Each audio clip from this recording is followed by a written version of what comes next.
Selamat datang di podcast RTMM. Kali ini saya Hanif ditemani oleh dua narasumber, yaitu Bung John, Sekretaris Bidang Hukum PPFSP RTMM SPSI, dan juga Ketua LBH, dan juga praktisi hukum, dan juga seorang advokat, Bapak Anton Hirendra. Kali ini kita akan membahas topik tentang hukum ketenagakerjaan di Indonesia, yang lebih spesifiknya yang mengatur tentang hak-hak berserikat di Indonesia. Oke, Bung John, bisa Anda jelaskan lebih lanjut gimana sih tentang hak-hak berserikat yang diatur dalam Undang-Undang 21 tahun 2000? Ya, terima kasih Bung Hanif, Bung Anton. Kita di sini saat ini berkumpul untuk bagaimana mencoba membahas mengenai kebebasan berserikat yang ada di Indonesia saat ini. Sebetulnya kalau kita berbicara kebebasan berserikat, maka sudah sangat jelas bahwasannya Undang-Undang 21 tahun 2000 menjamin mengenai kebebasan berserikat. Kalau kita coba mundur ke belakang, dalam konvensi ILO ada yang namanya Deklarasi Philadelphia. Di situ menyatakan bahwasannya kebebasan untuk mengemukakan pendapat dan berserikat merupakan hal yang sangat penting untuk mencapai kemajuan. Artinya apa? Artinya kebebasan berserikat itu tujuannya untuk mencapai kemajuan. Jadi kemajuan bisa dicapai dengan adanya kebebasan berserikat. Nah, Indonesia tentunya sebagai salah satu negara yang telah meratifikasi konvensi ILO wajib untuk membuat peraturan-peraturan turunan agar apa yang sudah dihasilkan dari konvensi ILO ini bisa diterapkan dengan baik. Sehingga dalam Undang-Undang Nomor 21 tahun 2000 ini menyatakan bahwasanya dalam hal ada orang atau siapa yang menghalang-halangi untuk menjadi anggota atau tidak menjadi anggota, menjadi pengurus atau tidak menjadi pengurus, menjalankan kegiatan organisasi, itu sanksinya pidana. Bahkan disampaikan juga bahwasannya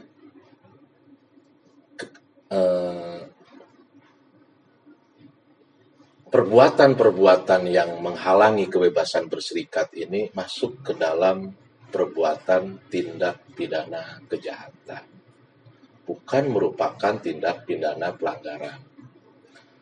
Artinya, kenapa ini disebut tindak pidana kejahatan?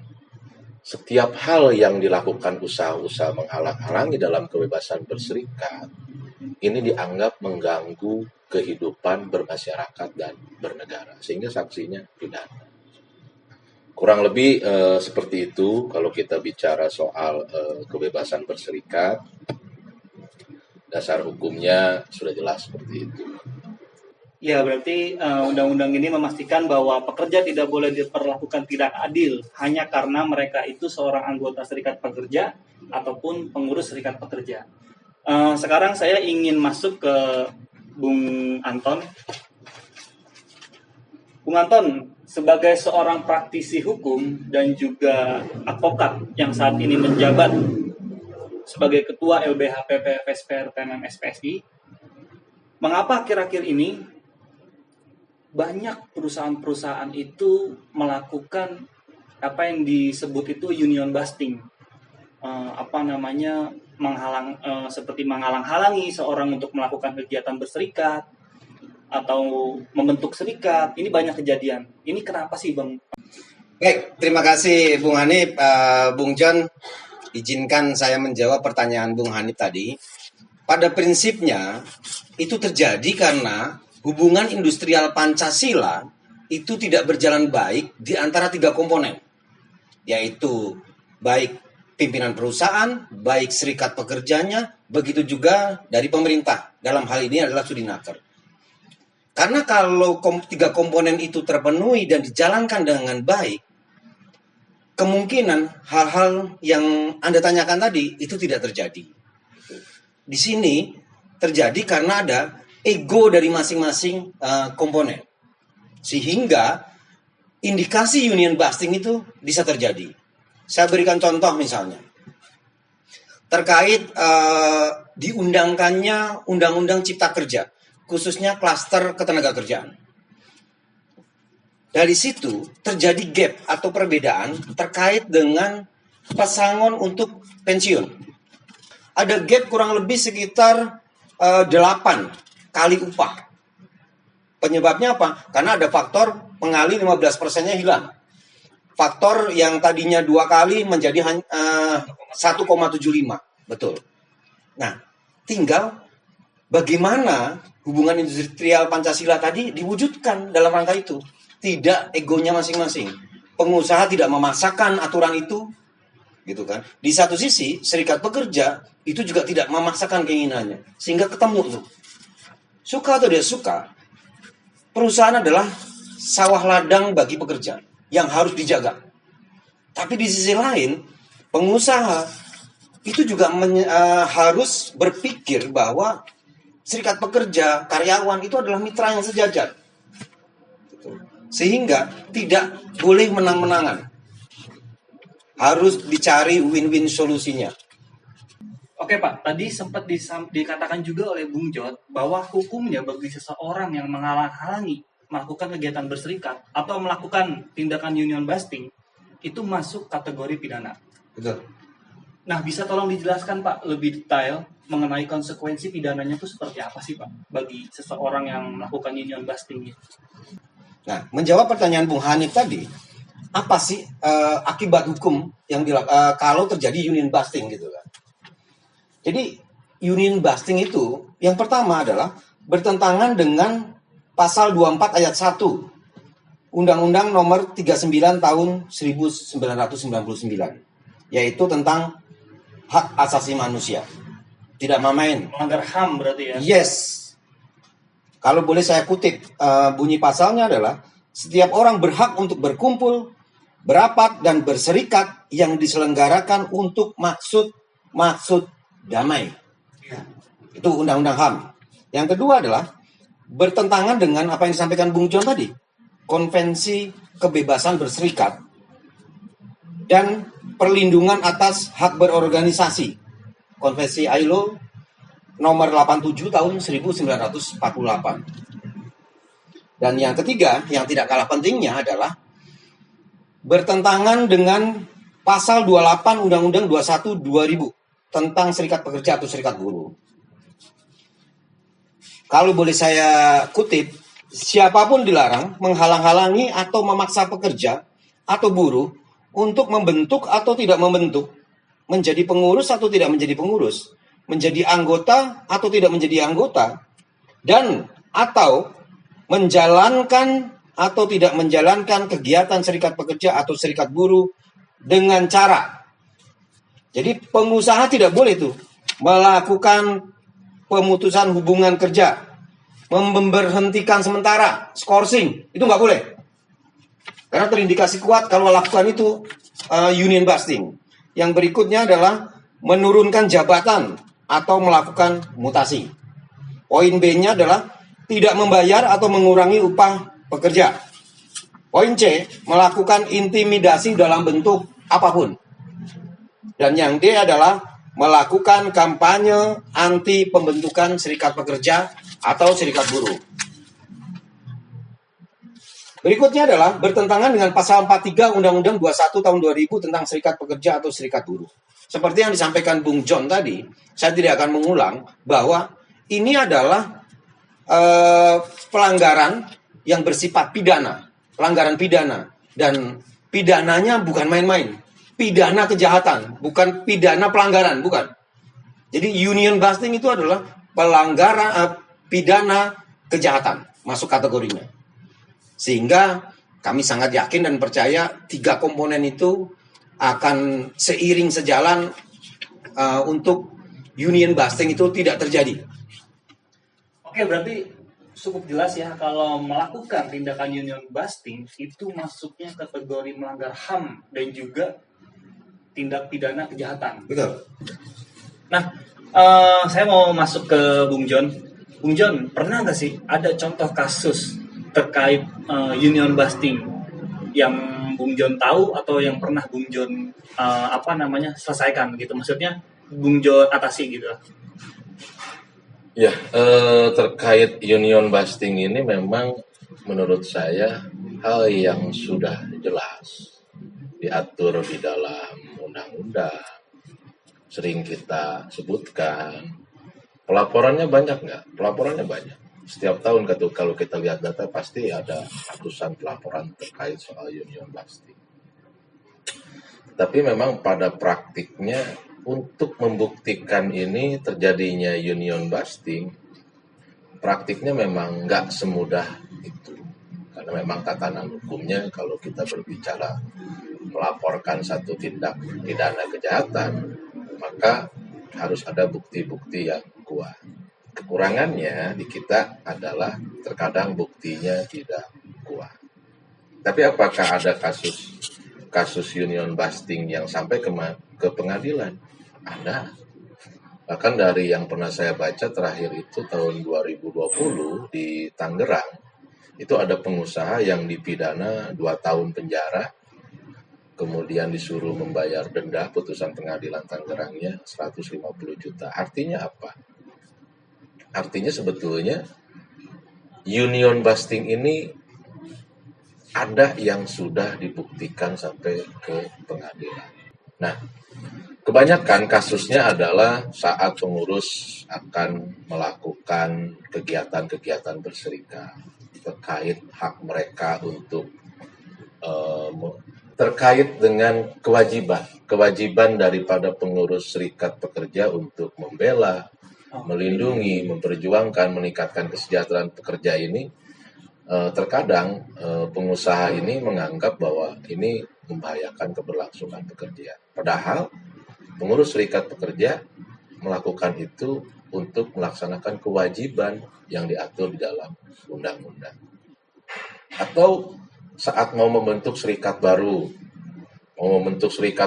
mereka membentuk serikat baru, sehari 2 hari bentuk, begitu mereka lapor ke perusahaan melakukan, biasanya perusahaan halus dulu.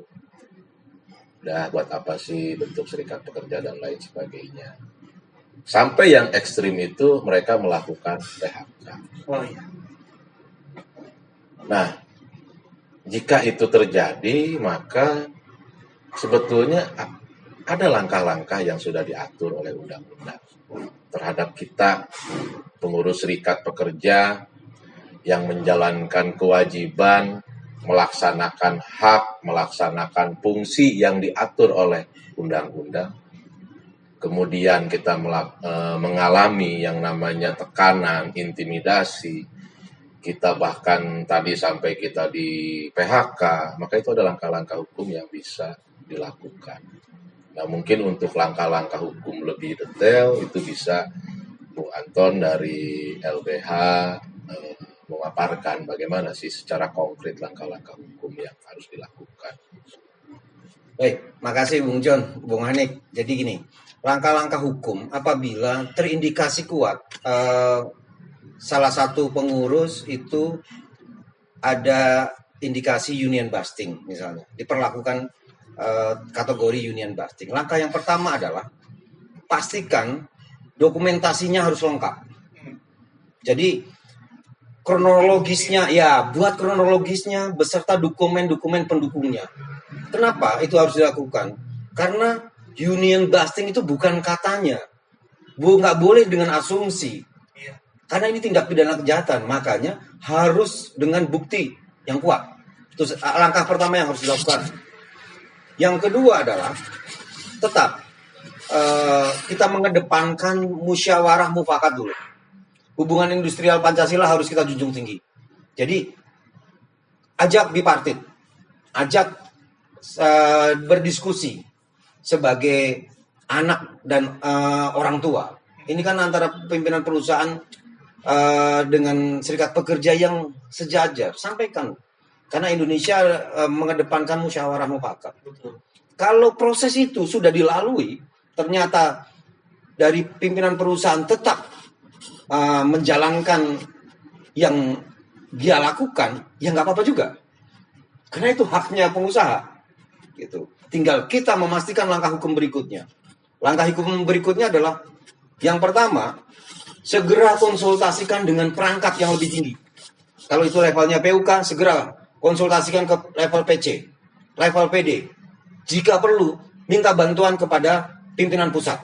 Pimpinan pusat ada dua, ada bidang hukum, ada LBH. Nanti tergantung disposisinya Pak Ketum seperti apa. Itu yang harus dilakukan. Karena apa? Langkah berikutnya, kita akan berikan somasi kepada pimpinan perusahaannya. Dalam hal ini, yang mewakili pimpinan perusahaan itu adalah direktur. Jadi, kita pastikan kita akan berikan somasi 1 kepada direktur. Kita beri waktu untuk menjawab itu.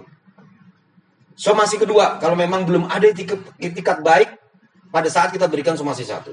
Kita berikan lagi somasi kedua. Somasi 1, somasi 2, tidak ada itikat baik juga. Dengan sangat menyesal, kita harus buat laporan polisi. Karena ini tindak pidana kejahatan. Kami tidak menyarankan ini diproses ke PHI.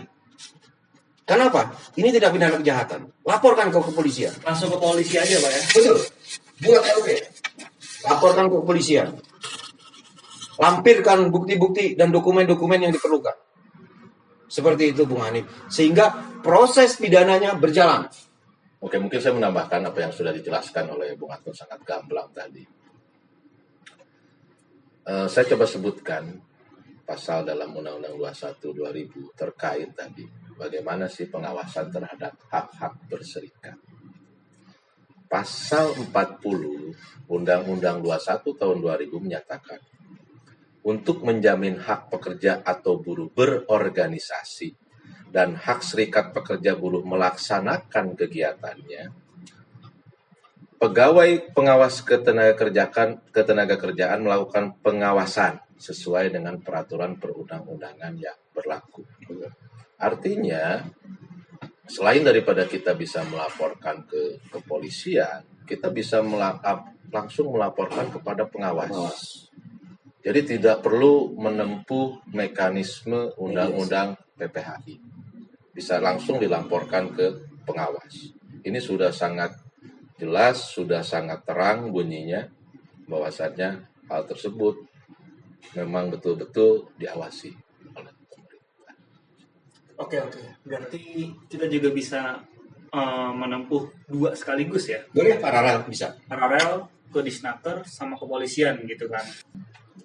Oke, Bung Anton. Terakhir, closing statement-nya Pak. Baik, kami mulai dari pimpinan perusahaan. Pimpinan perusahaan kami berharap itu serikat ini adalah mitra yang strategis.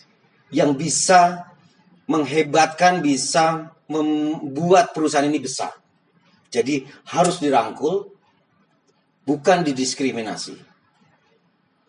Dari sisi serikat pekerja juga harus berpikiran yang sama positifnya. Bahwa perusahaan adalah sawah ladang pekerja yang harus dijaga bareng-bareng. Dan yang tidak kalah penting, peranan dari pengawas Disnaker setempat. Karena apa? Undang-undang ketenagakerjaan itu sudah banyak pasal-pasalnya. Tapi implementasi dan pengawasannya, itu yang harus ditingkatkan. Jadi saya mohon kepada seluruh pengawas di seluruh Indonesia, tolong datang kepada perusahaan-perusahaan, lakukan pengawasan dengan baik. Kami tahu jumlah pengawas itu kurang, tapi kami membutuhkan pengawasan yang melekat dari pemerintah sebagai pengawal undang-undang. Demikian Bung Hanif. Oke, terima kasih Bung Anton. Sekarang Bung John, saya minta closing statement-nya.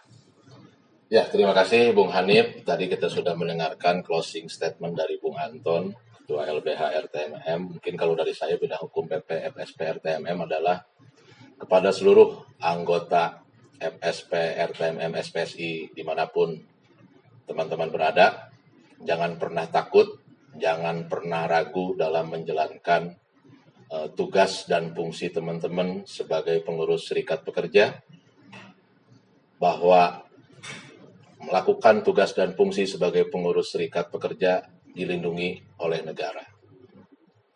Oleh karena itu, tetap semangat dalam upaya peningkatan kesejahteraan, perlindungan, pembelaan terhadap para anggota kita, bahwa teman-teman tidak sendiri. Kami, pimpinan pusat FSP RTMM SPSI, selalu siap membantu teman-teman dalam rangka menjalankan tugas dan fungsi teman-teman sebagai pengurus serikat pekerja. Iya. Oke, terima kasih banyak kepada Bung John dan Bung Anton atas waktunya. Kita sudah cukup banyak mengetahui tentang hukum ketenagakerjaan yang membahas tentang hak berserikat, yang lebih dalamnya membahas tentang union busting. Mungkin kalau teman-teman nanti ada pertanyaan, silakan tulis di kolom komentar biar bisa nanti dibalas sama teman-teman dari PPFSP RTMM SPSI. Saya Muhammad Hanif. Saya Henry Wardana. Saya Anton Hirendra. Kami undur diri. RTMM Demokratis, profesional, berintegritas. Siapa kita? RTMM. SPSI. Yes.